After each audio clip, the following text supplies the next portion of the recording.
And joining us now with insights on how the economy may shape up over the next 4 years is Vance Ginn. Ginn is the president of Ginn Economic Consulting and former chief economist of the Office of Management and Budget. Vance, good afternoon. Good afternoon. Now, Trump's pick for Treasury Secretary is warning that this is the last chance for America to grow its way out of the record debt without actually becoming what he's calling a European-style socialist democracy. What is your understanding of that? Well, I mean, he's got a lot right there. We have $36 trillion in national debt right now. We're running $2 trillion a year for the foreseeable future just in deficits, meaning that spending is exceeding tax revenues being brought in. So this is a major problem. We've seen interest rates that have been soaring over the last few years. They've come down a little bit now, but they're still relatively high. Inflation is still around. So I don't see that interest rates can go down too much more. So what that means is that we're going to have higher cost of paying net interest on the debt, which crowds out not only the budget, the federal budget, but also a lot of other private sector resources that have got to go to pay down that debt instead of going into investments to growing the economy and having more economic growth. So I think the potentially incoming Treasury Secretary Bissett is on target here. We've got to do something about spending. Spending is way out of control. And so hopefully with the Department of Government Efficiency, with Elon Musk and Vivek Ramaswamy, that they can come in and do something about this. But ultimately, it's going to be up to Congress to really act. Now, Vance, you mentioned there, right, decreasing spending. Other top names in finance are also saying that the best way to reduce the national debt is to rather increase economic growth. Now, do you think that really is more efficient than cost cutting? Well, I think they've got to go in tandem. You've got to have more economic growth, and you also need to control spending. Spending is the ultimate driver of these deficits, but if you have more growth, then you're bringing in more tax revenue along the way. What we don't need to do is raise taxes. If you raise taxes, that distorts the economy, disincentivizes economic growth, and slows down tax revenue. And in fact, you can have more spending because more people could be on welfare and having less economic activity that way. So I don't want to raise taxes. What we do need is more economic growth, which I think can happen with the deregulation that the Trump administration is talking about, along with extending or making permanent the Trump tax cuts. Those will be big. And I also think cutting government spending is also pro-growth because it leaves more resources in the productive private sector compared to with government. So more economic growth, less government spending. That's the way that we've really got to get out of this debt problem that we have today. Now, of course, a big part of government spending is programs like Social Security and Medicare, which Trump said that he won't touch.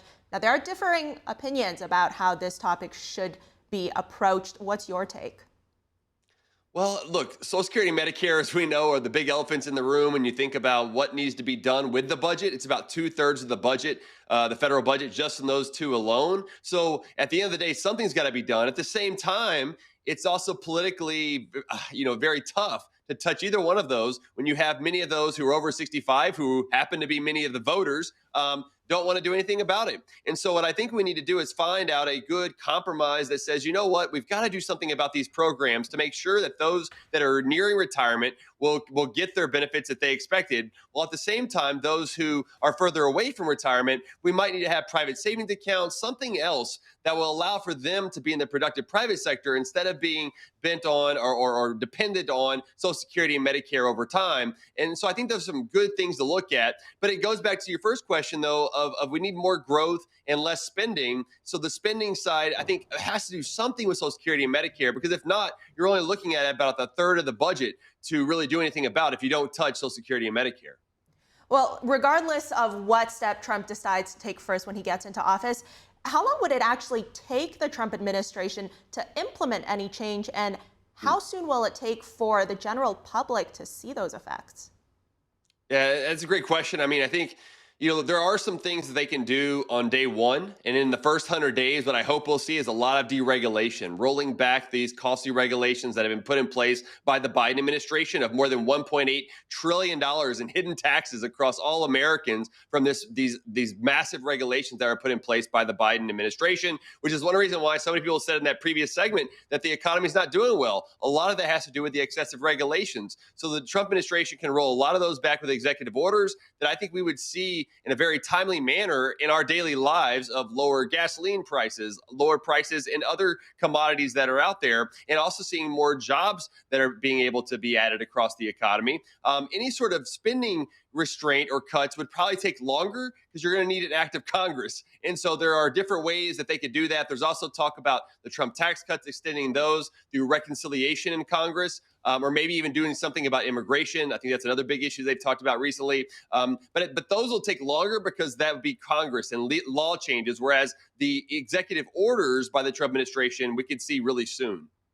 Vance, speaking of executive orders versus acts of Congress, do you expect most of these changes to come through executive order or through Congress?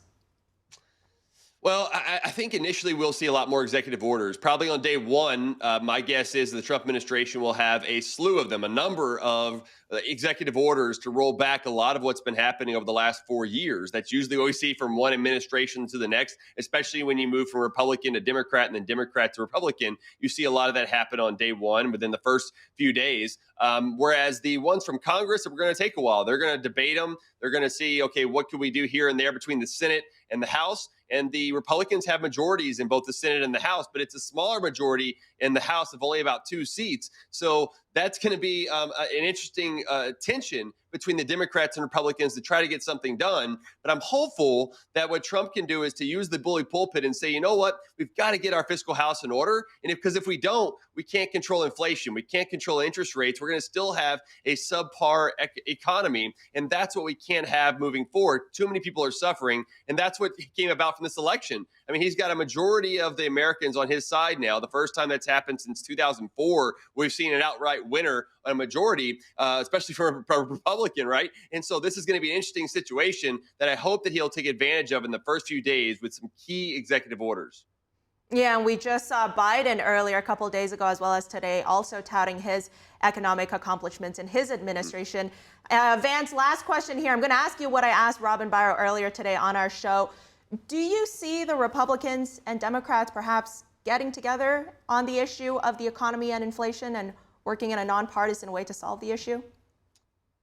You know, I think that there will be, at least initially, some ideas of nonpartisan or bipartisan in this sense of getting together to do something that's right for Americans. We had a historic election that showed the way of where Americans want to be. And I'm hopeful that some of the Democrats will get on board and say, you know what? What's been going on the last few years, 4 years, has not worked. We've got to try something different. And so while they're used to wanting to raise taxes and raise government spending from Democrats, hopefully they'll come to the negotiating table and say, you know what, let's do something different. Let's rein in spending and let's extend these Trump tax cuts because we don't want higher cost of living for Americans, no matter if we're Democrats or Republicans. Absolutely. Vance Ginn, thank you for joining us today. Thank you so much. Have a great day.